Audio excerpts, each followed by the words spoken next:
Hey Jesse, I feel bad. Yeah. Yeah, we've been putting off doing an episode based on your friend's question for us. We did a whole episode on your friend's question and then I lost it. And then we're like, this is gonna be the first bonus episode we do. We're gonna redo this episode. And guess what? We are not doing that today, are we? Oh, we're not. No. Instead, we're gonna put that in season four, episode one. Oh, yeah, because it's about listener questions. That's right. We keep putting this topic off because we had a long conversation, listener, and we thought, wouldn't it be cool if our next set of, creative questions for curious gamers came from you, the audience? We've got a pretty great lineup already, and we just need a couple more. So, as you're listening to this bonus episode, if you think of a creative question, send it our way at jauntymantis@gmail.com. Yes, please.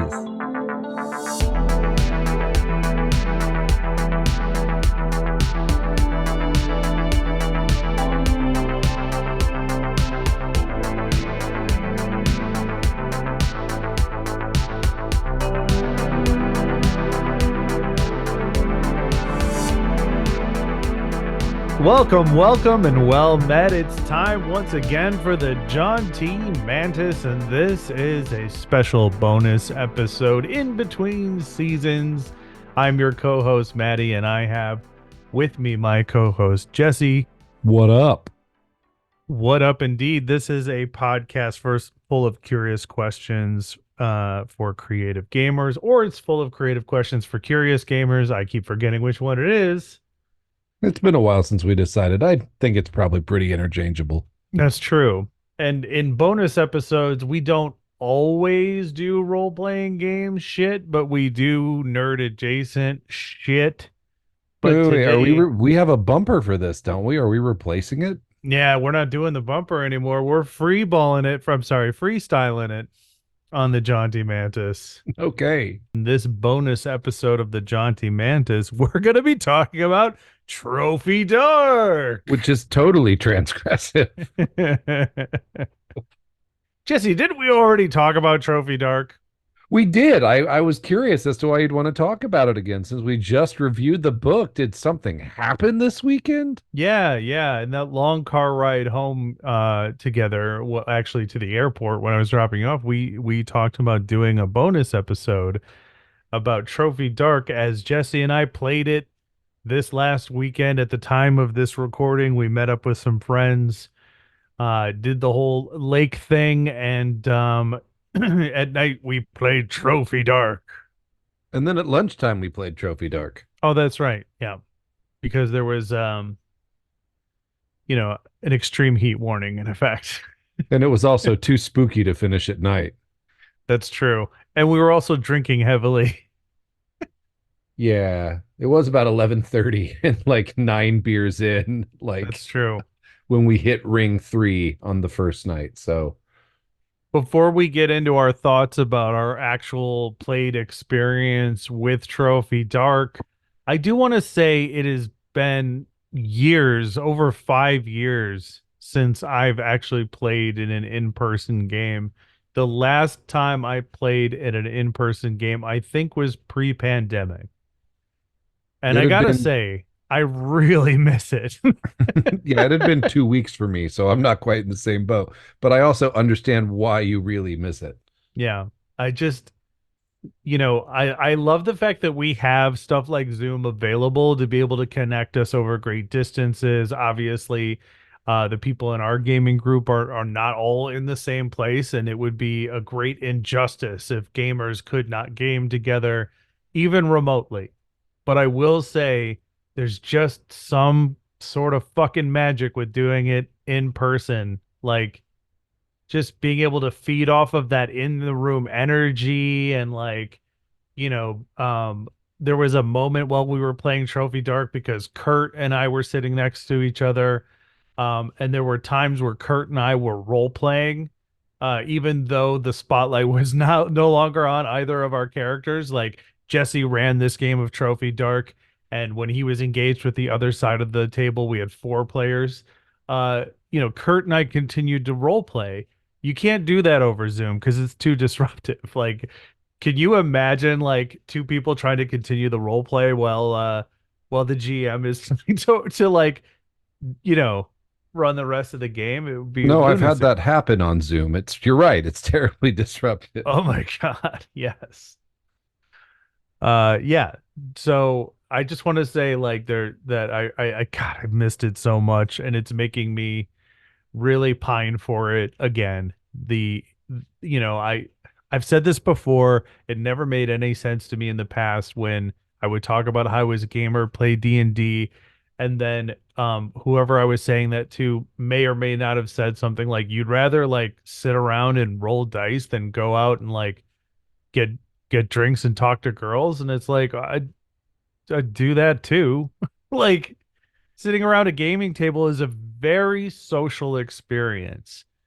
And so you should never accuse gamers of being antisocial unless they Yeah, actually are. it's I actually have an unfair bias for it because it's the only routine social experience where I feel like prepared to be in it. Right. Like I know the contract, I know the rules, I know what we're doing. It's easy. Yeah. Yeah. So anyway, that's the I just wanted to throw that in there before we got started. So, Jesse, what was the inspiration behind, bringing Trophy Dark? You could have brought any role-playing game to this weekend at the lake. Why was it Trophy Dark? So there were a couple things that I had because I mean, I spent a while packing and I had some other stuff with me that just for possibilities. But I was like, it's gonna be something by nature. It needs to be something that's one shot or two shot or one shot adjacent. It needs to be something with fast character creation because I did not make characters or have a full on prep. And it needs to be something that gives you an outline that leads to quick improv. And I was like, trophy hit all of those. And I was going to do trophy gold, Mm-hmm. but I literally just grabbed the wrong book by accident. Trophy Gold being the version that is potentially survivable, Yes. whereas the whole point of Trophy Dark is that your characters are not going to survive it. And I have to say, I'm really glad that you brought the dark version. Although I'm not saying Trophy Gold could have easily had ended up the same way, but I think there's something special because when we reviewed Trophy Dark as a book, I said, Jesse, why would anyone want to play a Spiral game? Why would anyone want to play a game where they know their character's going to die? And this answered that question, in the context of a weekend game. Perfect. And it's really compelling. And everybody leaned in, which was Yeah. so wonderful. Yeah. Yeah. And the other part too is that I know that one of our players, Mark, took his character with him when he left. Yeah. He loved his character so much that he was like, this character is coming home with me, as us nerds often do when it comes to our characters that we really like. They tend to find their way into our other stories. Yep. And I Revel the regretful witch. right, yeah. So all right, so just opening thoughts like it's a bonus episode. We don't need a workflow, we don't Well, need I a want to know your structure. opening thoughts because I ran it. Oh, okay. I My opening suggested it for the book review. I know it pretty well. What'd you think? my opening thoughts is I was like, why don't we do this in all role-playing games? And let me be more specific.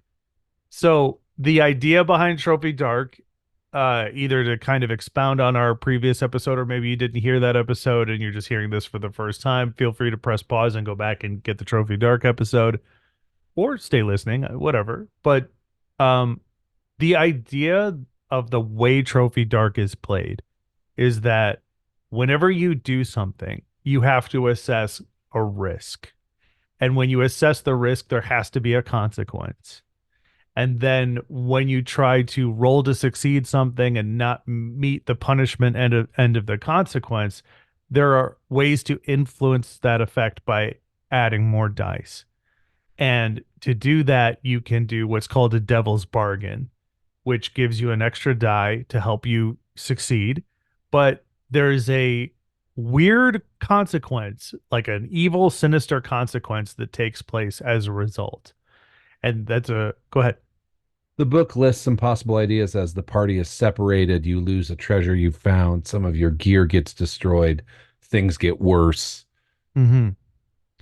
Yeah. And whenever you make a roll and face a consequence, I was like, why don't we do this in 5e Dungeons and Dragons? Well, we're Why, gonna now when I run games. right, but why don't we as gamers do this? I'll give you an example, right? And I mentioned this before, but I'll reiterate it again for the audience is like let's say we have a climb check. We're playing D&D, there's a cliff we have to scale. In a lot of my games, it's roll to see if you do it. Success means you do it, failed means you don't. And yes, maybe some GMs bring complications into the mix. Maybe they add stakes, maybe they don't. I've done a lot of games where there haven't really been any stakes. And even if there are, it's just simply a success or failure roll. And allowing the people who are playing the game to not only invent the consequence for failure, but also to add um, extra complications, i.e., like the devil's bargain, in order to help the situation. I'm like, that's the part I'm wondering why we're not doing. So in that climb check, it's a success or failure. Why are we not using the group as a writer's room? And you're like, okay, you have to climb up the side of this cliff. It seems reasonably difficult. Does anybody have a consequence for failure other than falling to your death or getting injured or whatever the case may be? Because the standard falling to your death or getting injured is fine. But what if one of your players says, well, the consequence is they not only fail the check and fall, but perhaps like they get caught on a branch and then all their stuff flies out of their bag or something like that, right? It's like it's an opportunity to just like spurn creativity or spurn boringness and promote creativity at the table. Yep. Like the example, I mean, you could have like you could say narratively it makes sense. Consequence of failure, you fail this roll, you fall and you're going to get hurt. But you Mhm. could also say consequence of failure is you make it to the top, but there's something there waiting for you. Right. Right. And that's so much more interesting than the GM just rolling 4d6 or 3d6 and being like, you take 5 points of damage from the fall, which can be its own thing. I just feel like we've done that over and over and over again. I've had players fail jump checks or whatever. They fall, we roll some damage. They either get obliterated or they barely get hurt or whatever the case may be. But it's so much more interesting to me if somebody at the table was like, a consequence of failure is they make it up, but as Jesse said, there's something waiting for them at the top. What is it? And then you could also, I was thinking, bring a devil's bargain in and just give an advantage on the roll if you take a devil's bargain. Right. That like the devil's bargain is when you get to the top, you accidentally knock your rope loose and it coils down the mountain and blows away. And Mm-hmm. now you don't have your rope. Right. And the devil's bargain is my favorite aspect of Trophy Dark because once you start playing this game, when you read it in the book, you're like, okay, yeah, that sounds cool, makes sense. But when you actually see it in action and force the group to start coming up with ideas, there were so many times where Jesse, when he was running this game, would be like, okay, devil's bargain. I've got an idea for it, but who else has an idea for what an appropriate devil's bargain is? A devil's bargain is going to be something weird or something that hinders the future of the game or adds a complication. It happens no matter what. You'll get the benefit of the die, but this is going to go off no matter what. And then we would just watch as people around the table, myself included, for my character, would come up with a devil's bargain. And there were moments where I wanted to be like, I want to do all of these. You know what I mean? Like, I think like it was twice in 2 days of play. There was only twice that people didn't take the bargain. And mm-hmm. both times was really early on, I think, in the first day. Yeah. But by the second ever is like go harder with the devil's bargain. Like my Right. safe word is keep going. Like Yes. Yes. Yeah, and in our version of Trophy Dark, the themes were like body horror and like so we just leaned into that body horror aspect. But we also leaned into the fact that like, and this is my second favorite thing about Trophy Dark is the randomized character creation. You roll, and we discussed this in the book, but here it is in an actual play. Uh actual play example. So we rolled to see what our characters' names were, what their occupations were, which gave us our skills. We got a random power. We could take additional ruin to get more powers. And it just, nobody changed their character's name. I thought that was fascinating. If somebody had been to you like, hey, Jesse, I want to change my character's name to this instead, what would you have done? cool. Yeah, nobody did that. Everybody took the names as they were given. Everybody took the occupations and skills as they were given. And this is a game that Jesse prefaced like, look, if there's something different, or if you have a better idea, or if you want to try something, the floor is yours. Yeah, I mean, one of the things is too that I think just as an after action report, like you're my best friend in the whole world, the best man at my wedding. Like, I think, what Hmm. did you quoting like Clerks? I think in the first episode you called me your hetero life mate, Yeah, that's um, right. which I will reciprocate that sentiment. So, like, obviously, like there is a shit ton of trust between us Hmm. and the group of friends that were like basically like my college roommates or people I met Hmm. in college, one of whom is now my brother-in-law, like Hmm. who you all know through the other game group and from playing video games on nights. Like there was an incredible amount of trust there Right. between the people at that table. Um, and so it was really easy to just be like, no, guys, you have total agency. Hmm. Bingo card. There's agency. You have total agency to add, to collaborate, to do the story. And then I just kept asking questions. Does anybody got something better? Does anybody Hmm. like, Hmm. I wanted to ask you about that because, I'm not going to disguise my admiration for my friends, uh, like just utter display of running this game. Like Jesse ran an amazing game.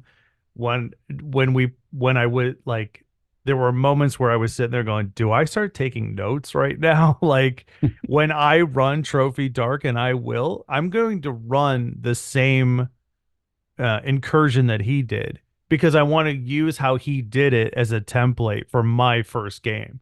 That's how well Jesse ran this game. I was like, I've gamed with Jesse for most of my life at this point, and I am still getting schooled on things from him. Uh, so that in that aspect, Jesse, I want to ask you this question. Uh, how do you choose things like consequences or devil's bargains or just ideas that are floating around? Because during that game, we got so many of them. Like, do you just go with the ones that you like, or do you try to give everybody a decent amount of spotlight time? Are you keeping track of the fact that maybe Kurt's last couple of ideas didn't get selected, and you're like, I'm going to choose Kurt's idea this time, or did you just leave it up to the situation and trust that our relationship at the table would help everybody feel like they got their time? I think in that group, it was kind of just the law of recency. I don't know if that was a thing that would have jumped out, but like whoever had had the most recent one. So like we Hmm. would get to kind of a consensus on like whoever had said the most recent one because everybody they're not trying to one up each other, but they're Hmm. raising the stakes like as we go in a really compelling way to tell this end of people's stories. Especially on the second day we played when people started raising the stakes of how their backstories were like they opened the door for me to like lean in how their drive created this sense of paranoia with the other players that led to the, you know, end of Reservoir Dogs welter Hmm. of blood that game ended with. Yeah. Um, so yeah, I was best basically most recency because with those people, almost everybody, if they're going to offer a new idea, they're a pretty good judge of how cool the ideas already on the table are. Mm-hmm. And so if they offered one, it was almost always a cooler idea. So Yeah. I just went with the law of recency. Mm-hmm. Um, it was a fairly respectful group of people who trusted each other, like that made it easy to play. But I do say I felt like both days we played, I felt that I was in the zone running that game in a way I sometimes get in other games, but it was just Mm-hmm. like I'm on today and I'm really proud of what we did. Yeah, Like, you were killing it. Like thank you. it was a class, you know. It's the kind of thing I wish we had recorded. I don't really like actual plays, but that is with the exception that we have been drinking heavily, and that probably wouldn't be Yeah, there translated would have very been some well. edits that were probably needed. Yeah, there's a point where it's late, you've had a lot to drink, you start to slur your words a little bit, and then Jesse's like, "All right, let's pick this up tomorrow," and we're like, "Can we play during the day instead? Because this game is scary." The fun thing is, I got a little shit because I picked the Flocculent Cathedral as my incursion. It's the first incursion in the book. And I got a little shit at the beginning of the game, like, what's flocculent? Like, Mhm. like, haha, your fancy words. So I'm like, oh, okay, that's cool. And then after day two, when we went out to the sandbar to go swimming, we were all standing out there in the swim and the sandbar, like kind of still talking about the game 2 hours later, Mhm. which was always a Mhm. good thing for me as a DM. Like, so does everybody know what flocculent means now? Everybody was like, yep. Yep. And then we started thinking of how our own vacation could be an incursion and what ring we were on. And like, Mhm. That's right. That's right. I think, you know, I think the trophy is very unique. And it is the first game I've ever encountered where I immediately started thinking of specific people I know who don't play role-playing games. So I'd be like, I want to see how this game lands on them. You know what I mean? Like I instantly thought of my girlfriend in this context. Like I was like, she's never been interested in a role-playing game. We've talked about Dungeons and Dragons of what it is, but it's been one of those things that I've wanted to kind of like keep separated in my life. I think it's important that you have your own shit in a relationship. And I was like, role-playing games are going to be my shit. Like she's not interested in them. Cool. I don't think I'll ever try to get her into them. This was the first time I thought about breaking that rule because I was like, I think she would be really good at this. I think she would enjoy it. And then I was like, but do I want to break the rule to do it? But I started thinking of other people that I've met over the years that I'm like, they would be really into this. This is Trophy Dark is super accessible.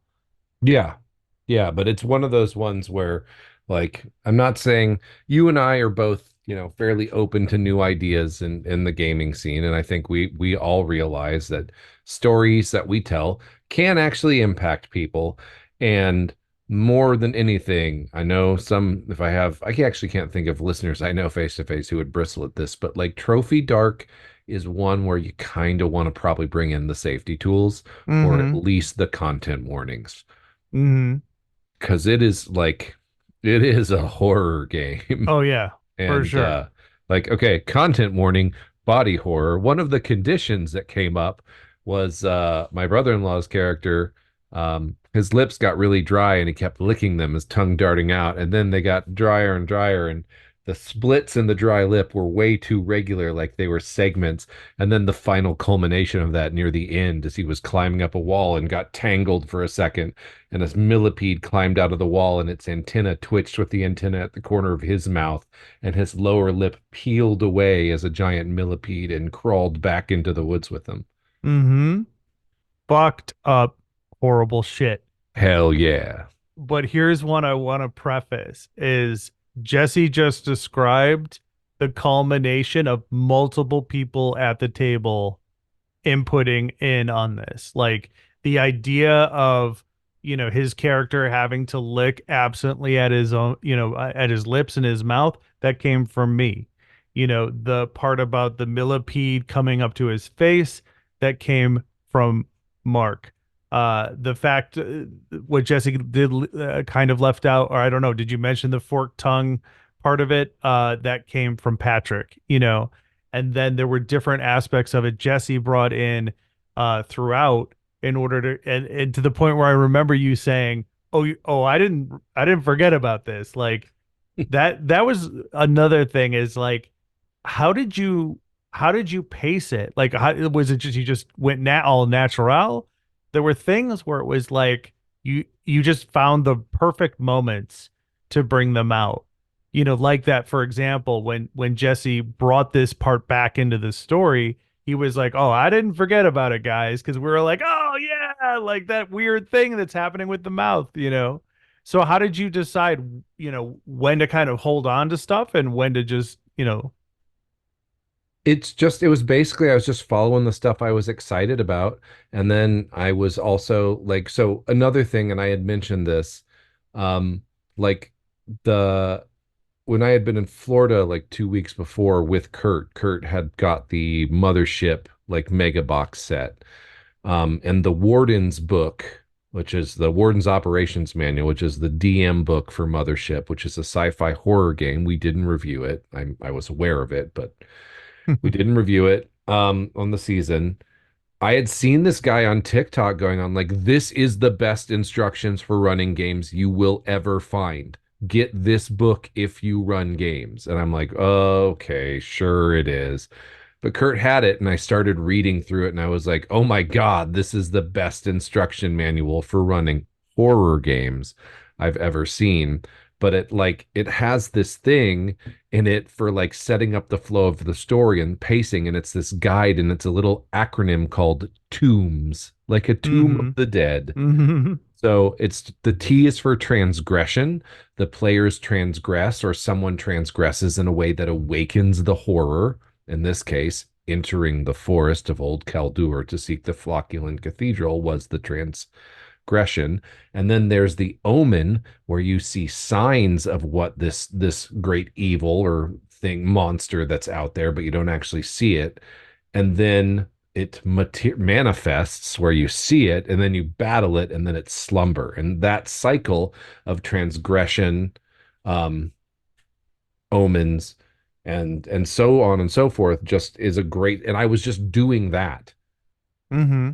Like, if I had thrown something in, I would just, when I'd start a new scene, or I'm looking for a detail, or I'm looking for a consequence, I'd be like, what is an omen that we haven't visited? Like the frog eggs, Mm-hmm. um, the grape-sized pool of frog eggs that was just an impression you encountered in Ring 3. I'm like, what haven't we done? Okay, let's bring that back. Right. Tadpoles in people's blood. Mm-hmm. Yep. Yep. That's amazing.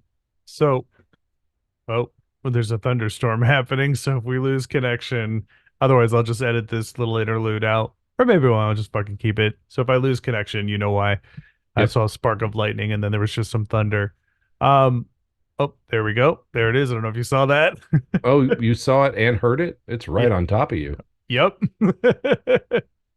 Okay, so um let me okay, so describe the rings, right? We talked about it in Trophy Dark at the review episode.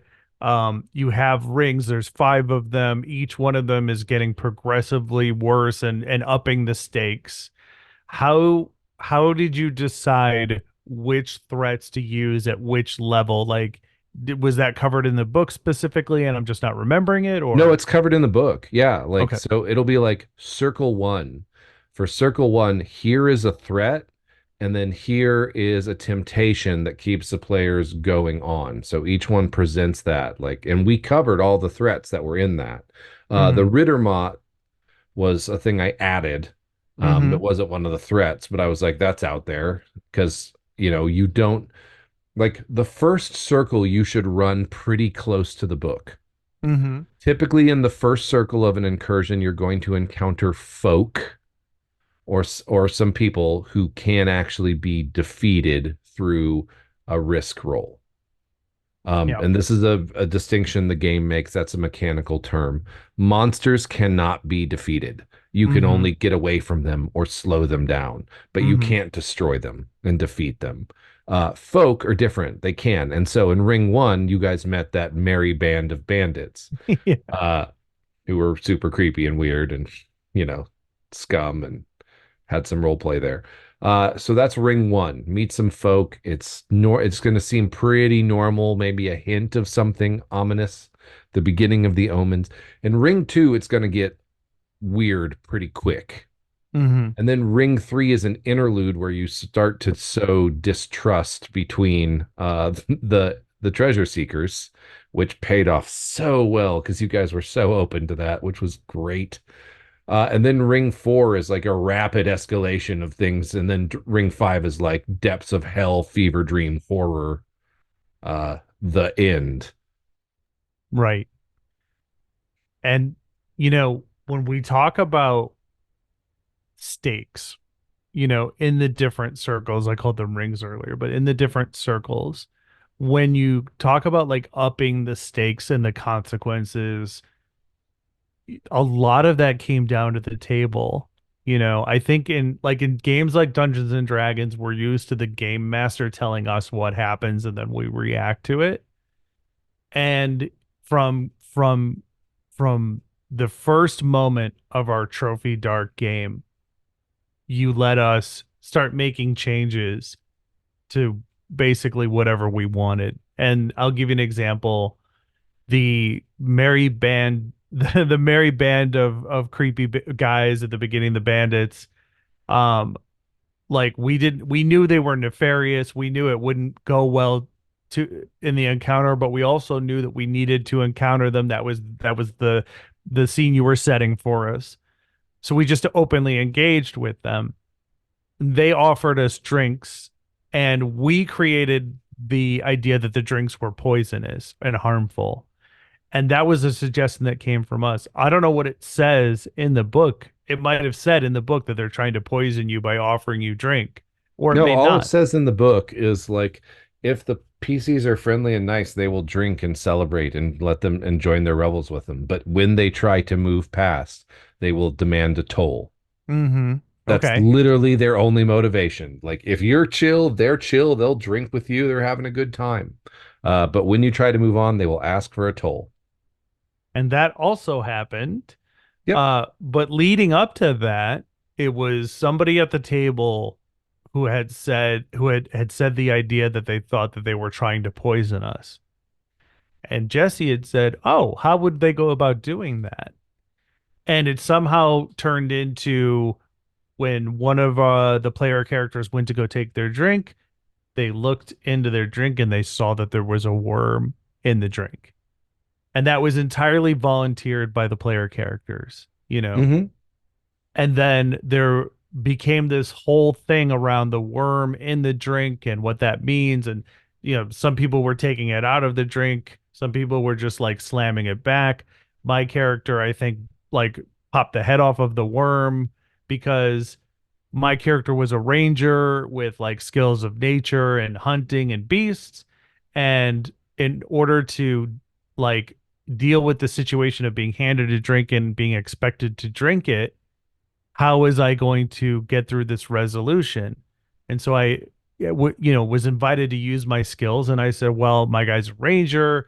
He knows that, yes, this drink is poisonous, but it is the combination of the worm and the alcohol, and that it's the head of the worm that contains the toxic elements. And when consumed together, that's what produces the poisonous effect. And I also stated that the poisonous effect was not like a death poison. Like they weren't like intentionally trying to kill us with the drink. It's that the drink was going to have like, you know, alcohol for, if you don't know, when you get drunk, is your body reacting to being poisoned by alcohol. That's just how it works. So I wanted to make it more like that, where it's like they do this because it probably adds a psychedelic or, like effect to the drink. So I was like, he removes the head and throws it, to the side. And I rolled well enough that the reaction from the bandits was very like complimentary. However, there was a There was a devil's devil's bargain that yes. one guy's going to know who knows. The one guy there who also knows how the poison work is going to see what you did, and he's going to be eyeballing you. That was Hmm. also Kurt drinking the drink was the first time I got to introduce what conditions were going to be like where he Okay. saw Yes. everything with a patina of green that made all vibrant colors really verdant. That it's going to be like, it's going to fuck with your brain, it's going to fuck with your body. And people were like, oh, okay. So it's not just going to be hit points. Like, no, Mm-hmm. Mm-hmm. no, your armor and clothing will sprout fine red hairs that blow in an unseen breeze. Like, Yes. your Yes. lip's going to peel off as a centipede. I think one of my that's my next favorite thing about the game is that we don't need complicated rules for things in this game. It's like the true essence of a story game, and it's story game meets OSR, and they're just giving each other a huge warm hug. Yeah, Uh, I think having played Trophy Bark Dark now, I said Trophy Bark. That's the dog version. Having played this now, the things that I tried to explain to you about weird body horror and psychedelic spaces in OSR games, like as a vibe that's not necessarily the mechanics, yeah. feel like you get it now. And Yes. so like if you couple that with like if you play Trophy Gold, which couples this rule system, except it adds like a hunt roll Mm-hmm. as the main mechanic. And there's also risk rolls, but like you do a hunt roll first to find stuff because you're looking for treasure and you can come back. Yeah, that it just captures, I think, what you're supposed to be doing with old school essentials. Or BX, or why the covers of those books look the way they do with like skinny skeletal wizards with glowing eyes, like and weird lizard things in a cave. Like that's the vibe. Mm-hmm. And the vibe just absolutely works. But let me ask you this vibe wise, because kind of piggybacking on what I said about how I would be tempted to like, you know, um, get my girlfriend involved in a game like this. Could you slightly change this format, do you think? Like, could there be a true crime version of Trophy Dark? Like how much of this system is completely like dependent on the horror fantasy aspect? Does it lose a lot of its value if you were to switch to something like true crime or a mystery or a thriller or something a little bit more like realism based and less like fantasy or dark magic? What do you think? I think the only thing that you would just need to dial in is what the conditions express themselves as, Mm-hmm. Okay. Give me right? an example.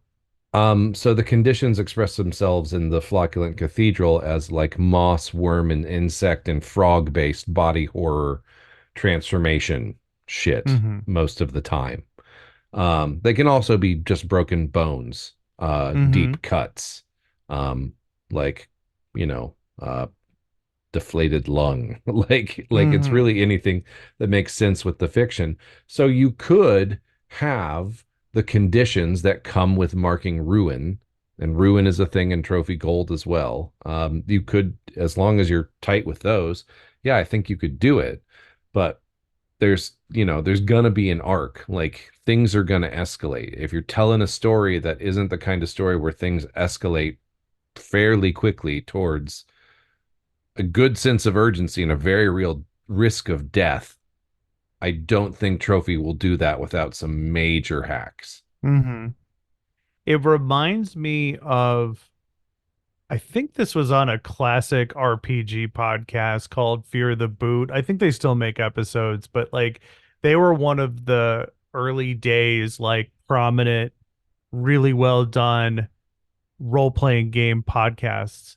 And I'm hopefully I'm not misremembering this, but it was something about being at Gen Con that one of them were talking about. And there was a game that was being run by somebody. I think I want to say like Steve Jackson Games or something, or maybe it was him. But like they were like testing out this game called like Trip to the Lake, which is amusing considering that's where our weekend was at a lake. And they didn't tell the player characters like what the point of the game was. They just said, you're a family. You're each playing a character. Your character is one of the family members, mom, dad, sister, brother, that kind of thing. You guys are going to the lake. What do? You know, you're driving up there. And they what they found was is that the player characters were expecting there to be something horribly wrong at the lake. So like when they stopped for groceries, dad bought an axe. You know what I mean? Like that kind of stuff. Like the daughter like palmed like a pocket knife or something at the store. You know, like they got extra shovels. You know what I mean? Like they were expecting something to go horribly wrong at that lake, whether it was like a murder or a demon or whatever. And it's like, I think it just illustrates like I would be very interested to see what this format looks like in a different thematic environment because I think player characters will come up with the worst and put it in front of you, and that's awesome. Yeah. Yeah. I think, I mean, really the only slider you may need is to just say what happens at Ruin 6. Hmm. I mean, for like a true crime version, You like if fail to solve the case, the guy you gets away. right, or he kills you or Yeah. whatever. You know what I mean? Like you I don't think you would have the kind of like breadth that you have with a fantasy game like that really just opens all doors for possibilities and with a true crime game you would really have to keep it very contained with only a few potential options as far as what you can run. I mean, maybe I'm wrong. Maybe I don't know true crime as well as I do, which is Yeah. I don't know it at all. So I I don't feel know like what I'm it'd be talking more of a about. stretch to do like a true crime, but like if you did a Hmm. noir, like you could do noir with trophy Yeah. really, really well. Um, Well, yeah, you could also do like a Sherlock Holmes style mystery, I think, pretty well too, don't you think? yeah, but I mean, it's one of those things that like if you want to do mysteries, there's a system for that. Right, right. Like this is that inherent curse of the game of the TTRPG gamer where they start wanting to hack the thing they love so that they can do different flavors of it. And the answer is there's other games out there, dude. Go play Yep. them. Yeah, Like Gumshoe is designed just to do mysteries. right. Like play Trophy Dark for what it is and enjoy it. Like stop trying to make it into something it's not, you know? Um yeah. Anyway, so those were my first impressions, Jesse. Oh, just first. Um, No, those were my impressions. What about you? I think mainly it's just takeaways of things I'll do next time because this is that was my second and third times running the game. And so like asking the leading questions, the critique of myself, I don't think it was bad. I don't think anyone noticed, but I should have asked more questions related to your drives. But you Mm-hmm. guys were doing a pretty good job of being sentimental about them and bringing them up yourself. Mm-hmm. Kurt and Mark in particular, uh, were like just kept bringing it back up, like Kurt's thing about the Piper, because his drive Mm-hmm. was to rescue the victims of the lost Piper. And then he decided at the end of the story, as his character's dying, and he takes out the pipes that he cannot play because Mm-hmm. his lower lip has crawled away because he is the Piper. Having heard the Mm-hmm. song the whole time, it still plays somehow. Like the music is Mm-hmm. everywhere. It's like, oh my God, swirling madness. And it was great. But I think I'd ask more questions if people hadn't been bringing up, I would have probably asked more questions about how does this remind you of your drive or what does this remind you of? Um, and then also my other like big takeaway is that game really teaches itself. The only thing that I had to clarify between the sessions or towards the end of I think the beginning of the second session is like, guys, your drive is not at the end of the incursion necessarily. Your drive is most likely just something that's going to take a lot of resources to get done in the Mm-hmm. form of money. And you're out here because the flocculent cathedral is full of treasures that you can plunder and take back to achieve your drive. Mm-hmm. Except you're so desperate, you've come to this place you never should have come from. And this is the end. Mm-hmm. Yep. Yep. I wonder like for the end of like so for the end of our game, we had like a three-way contest because Mark's character had this great story moment that involved him accepting being killed by Pat's character. He played into it. He had a very specific, like brilliant story thing that I think was that moment where Mark was like, I'm gonna hold on to this character. Like, Yeah. you know, and more power to him. And then for the remaining three of us, it came down to like a contest. Like all three of us were trying to do something that affected each other all at the same time. And the way it got resolved, what I thought was brilliant. Um, the it basically was we rolled off, and then this was the final death moment. And so you had turned to I think it was Kurt that went first, and you said, how does he kill your character? You know, was that it or Yeah, because I'm going to give the player the agency for how their character goes out. right? I thought that was brilliant too, like putting that is that something that's in the book No, or that's just a thing that made sense to me to do. that Um, should be in the book. Like that's something I think should have been in the book, honestly. Like that is absolutely brilliant of like how this person is going to die, leave it up to the character. yeah. Or I'm sorry, leave it up to the player to decide for his character, you know? Like But I for mean, we've been doing that in D&D with the how does it die when you kill something in combat forever. So it was just like second nature. I was like, I want to give you control over your own character's final moment in this game that just seems like the sporting thing to do. The dice have told me everybody's at this ruin thing. We're gonna cap out. It's over.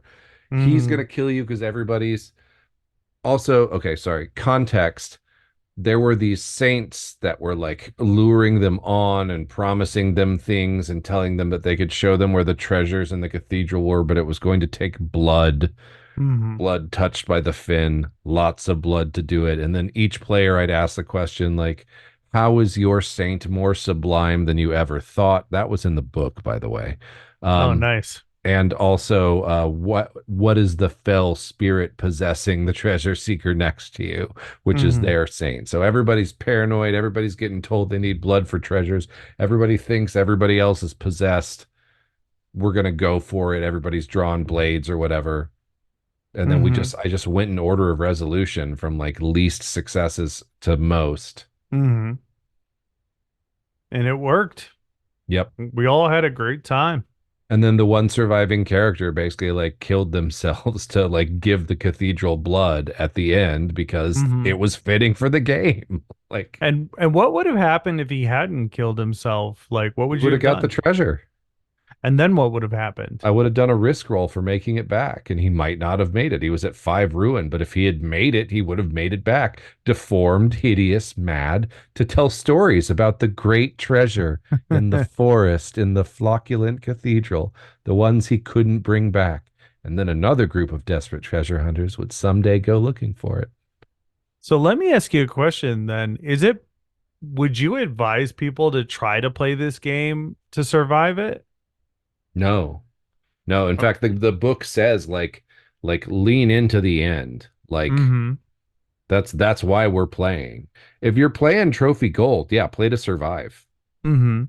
But no, Trophy Dark, do not try to survive. Like up the stakes, accept the devil's bargain, do a risky thing, like because you're mad and start shit with another character. Like Yeah. Yeah, for sure. For sure. That is definitely one of my favorite gaming experiences was this weekend playing Trophy Dark. The added benefit of not just being able to get back at the table with some quality nerds and just fucking do the thing I love, play fucking role playing games with people. That plus having this amazing game run by my best bud at such like a high level that definitely humbled me and got me rethinking about all the stuff that I do when I run games. Like, just like well done.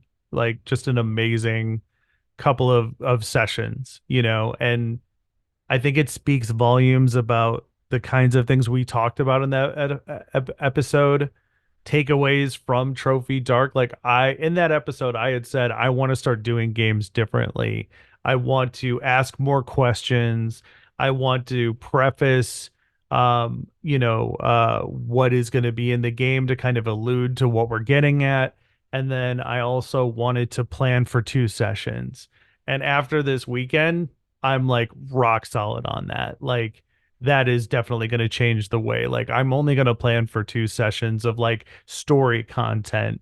I'm going to stop like imagining these vast like novels in my head of these amazing things happening in this world, and instead I'm going to be like, how can I just work on what's going to happen in these 2 sessions and then do the next 2 sessions and then the next 2 sessions, and then I'll use the lazy DMs method of prep, and then hopefully one day I'll stop overdoing it, Yep. in my prep. Can I ask you a question? This happened for me. It immediately changed my focus on what I'd been reading. Mm-hmm. Because I apparently read RPG books even when we're not prepping for a season of reviewing RPG books. So I had been real deep into Cypher, Mm-hmm. which I still think is a great system, and I'm excited about Cypher things in my future. But Mm-hmm. I switched over to something else that Trophy got me thinking. I wonder what I could take from Trophy and apply to this, and I'm wondering if you had similar reaction and what it is. um a similar reaction, maybe I'm not following. Like, what did you pick up to read RPG wise, or what do you want to pick up to read RPG wise, having played Trophy? Oh, um yours is Cipher.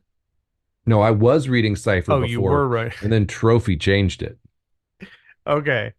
um what have I picked up since then, or what do I want to pick up since then? Yeah, both. I mean, I Oh, maybe you haven't had time to read an RPG book since we parted company at like no, 3 I p.m. have. yesterday. No, I have. I've been reading a ton more Cipher System, Nice. you know, like uh we're eventually going to do an entire episode or two on the Cipher System because it is quickly becoming my favorite gaming system, but it really is the perfect medium between story and crunch. Like it gives you just enough of both of these things. Um, and coming out of what happened over the weekend, having such a great experience, it just reinvigorated me to get those Cipher System books back open and start like, planning a game of that. So it really did refocus me back towards the Cipher System. Now, am I interested? I'm gonna pick Trophy Dark back up again. We read it over a month ago and did an episode about it, but I'm definitely gonna pick it back up. Like, and the monster book that Moth Knight came out of, Oh, Into the Weird and the Wild. yeah, I'm gonna be picking those up because I was super impressed. So maybe as kind of like a bookend, no pun intended, to this episode. So Jesse had these 2 books that are purely source material, system agnostic, right? Yep. Monster books essentially. And there's this really cool creature in there. I was super impressed by. This is the what was it called? The Ritter Moat. Rittermote. So this is a moth, a giant moth who has basically the intelligence of a dog, like a super smart dog, that is like a moth to the flame, except it's a moth to the duel. So it finds weapons and armor and puts them on, and it seeks to duel other people and vanquish them in honorable combat. And it's like that is its primary thing. And it has this cool growth cycle from the larvae stage till it starts learning these dances, and then cool things happen after that. But it is such a single focused creature, and the I was particularly impressed by the fact that it's only as smart as an intelligent dog, because I took that to mean as the person who created this monster was like, don't fucking overthink this monster. You don't need to come up with like what its culture is, like how it gets its armor is just simple and straightforward. Why it does the things that it does, you don't need to overthink it. This thing lives to duel, so get it out there and make it duel someone and take and go from there. And just the design of the creature, how to run it, what to do with it at various stages in its growth, the dances it does. I was If super you impress impressed. it by honorable dueling, it doesn't have to be to the death, and it will, if you befriend it, teach you one of the dances of death that it's learned in its life cycle from dueling people in the woods. Mm-hmm. And like so I'm definitely going to check out those books as well Oh, because so you remember the like wilderness encounter design stuff in Plain? mm-hmm. There's a bunch of that in there too, both in the city one and the woods one. So it's not just creature books. Nice. There's also Nice. factions. The weird into the weird and wild ones are all pretty horrific. They'd be really great to skin for trophy, but You know, speaking of playing Gia, like I feel like we should have a jingle because we both love playing Gia so much. So every time we reference it from this point forward, there should be like a special fucking playing Gia jingle. But speaking of playing Gia, um, this reminds me of another thing that I said, which actually I think is based on something you had said in a in the Trophy Dark episode, or maybe the Plain Gia episode, was that using the Forest Warlock and tying that in with the Trophy Dark like idea of the forest, right? The way that works. And there was something I said at the end of our second session this weekend where I was like, man, I would love to use Trophy Dark as the origin story for my fucked up character that is in my next 5e D&D game I'm going to be playing in. You know yeah. what I mean? Like, I think you said specifically your warlock. Like, yes, like I would love to make a warlock of the forest, and this is how he became a warlock of the forest, you know? He was a miserable treasure hunter. His friends fucking died. You know, he died and was reborn through the forest and now serves its will. And this is the story. Like, I would love to do this. Like, hey guys, we're gonna play a 5e game. I'm playing a warlock. Can we do a session 0 of Trophy Dark as the origin story of my character? Fucking awesome. I would love that. ah, that'd be amazing. Did But then I'd want to my do it for every character. Why not? Yeah. I'm sure there's all sorts of other story games out there you could use as background building material. I mean, maybe that would be a cool episode or season in the future of like, hey, use this game to build your character for that 5e D&D game. And when I say 5e, I mean 5e 2024. Not 5e 2014. Correct. Okay. Let me before we close out, my final one of my final thoughts here is I said this, I had had a lot to drink and was super tired, but um I had made a comparison of what this game is to the like those like a superhero movie or an adventure movie like The Mummy or even a horror movie. And you have these moments in these movies, it's like a staple of like it's a trope, right? A movie that starts with like these ne'er-do-well, pitiful treasure hunters who have taken something from someone, and this is a way to introduce how bad and spooky and evil the villain of the story is going to be. The transgression and then the Mm-hmm. omen and then the Mm. manifestation. Yeah. Yeah.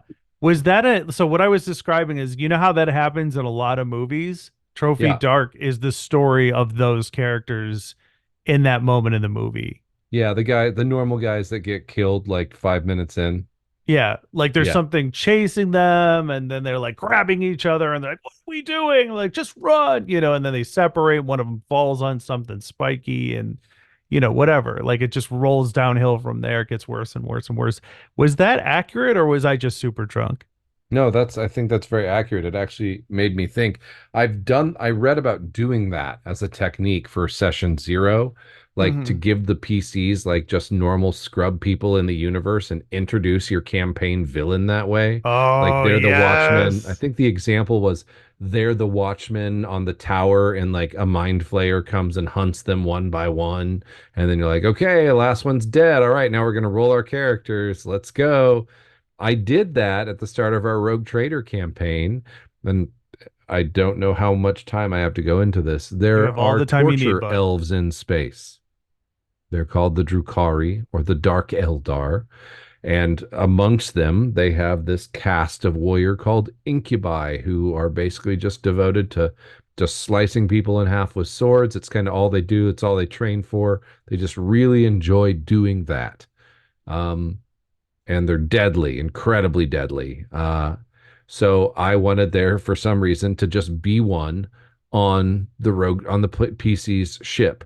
And a ship in a Rogue Trader game is like a 5 kilometer long space church like multiple cities and sub levels and everything. It's not like it's a little hangar, like a little cargo ship with one thing on there. So this thing they would never encounter it for a long time.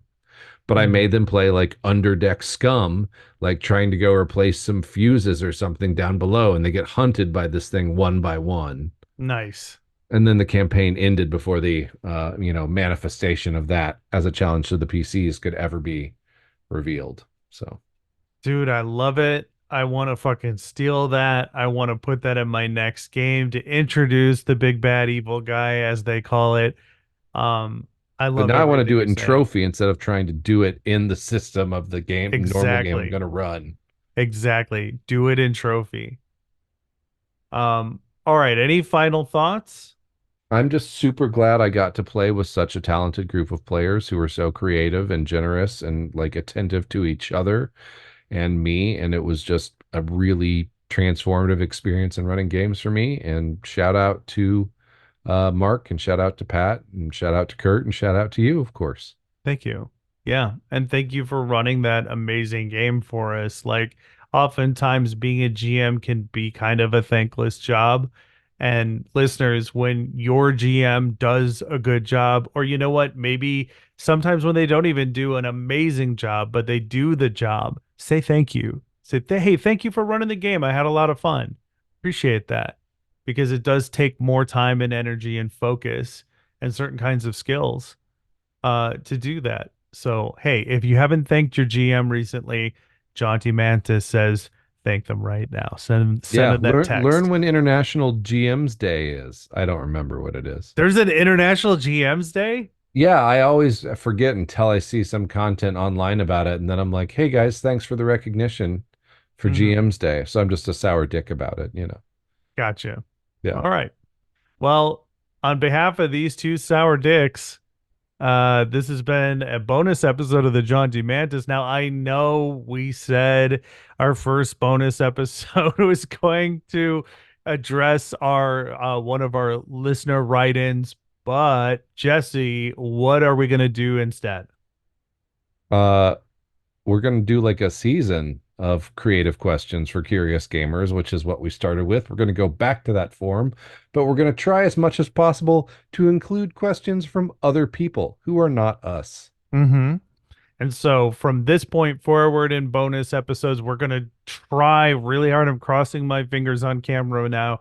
We're going to try really hard to say it in the beginning of the episode. Hey, season 4, we're going to bring listener questions into the mix. We have a fair number of topics based on listener input that we've gotten. So definitely write us at jauntymantis@gmail.com. Please keep it brief. Damn Uh, it. if you can't, we will modify accordingly. But this is your opportunity. He doesn't even check the inbox. Yeah, but Like, I do edit the podcast. okay, okay. But he doesn't check the inbox, so you write whatever you want, and I'll be happy to read it. So yes, we're gonna try to remember saying this at the top of every episode for the bonus episodes and moving forward. We've gotten some great topic ideas from people who listen to the show, so we're gonna devote season 4 to that because when we were together, we talked about those topics, and man, I think they're gonna be really good. So jauntymantис@gmail.com. Send us your questions, your comments, your ideas for future episodes. You're a curious gamer. You've got to have some creative questions. You're probably also a creative person with some curious questions. I don't remember which one it is. Yeah, if creative questions for curious There you gamers. But go. like if you're not a curious gamer and you listen to our show, write me and tell me what you like about it because I'm really curious. You know, one of my favorite World of Warcraft YouTubers to watch is Bowser the Healer. And he has this great opening where he basically says like, hey, if you're here for the like healing content, that's really cool. He says, or if you just like listening to me talk about World of Warcraft, I appreciate you. And I love how genuinely nice that is. So I'd like to steal that Okay, let's steal it. and say, at this point in time, hey, listeners, if you just like listening to us talk about role playing games, We appreciate you. You don't have to write us in, but you can. Keep it brief.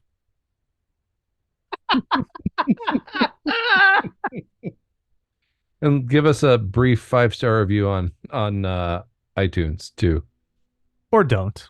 or don't. Yeah. I mean, look, Jesse wants 5-star reviews. I don't care.